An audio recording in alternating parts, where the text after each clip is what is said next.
আসলে দেখো তো, কলকাতা নাইট রাইডার্সের ওপেনিংয়ে সব থেকে বড় পরিবর্তন আনা উচিত। রাসেলের আগে ওপেনিংয়ে পরিবর্তন আনা উচিত।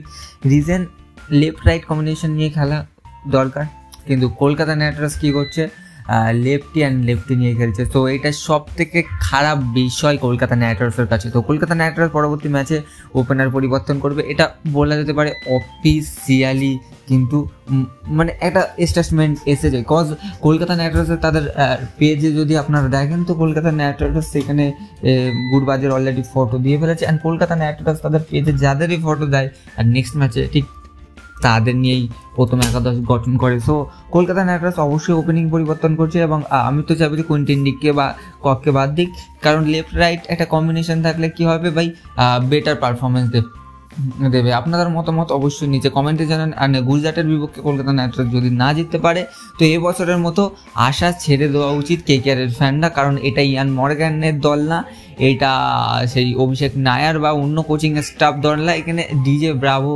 থেকেই ম্যানেজমেন্ট শুরু করছে। তো ম্যানেজমেন্টের হালাত কতটাই খারাপ আপনারা জানেন।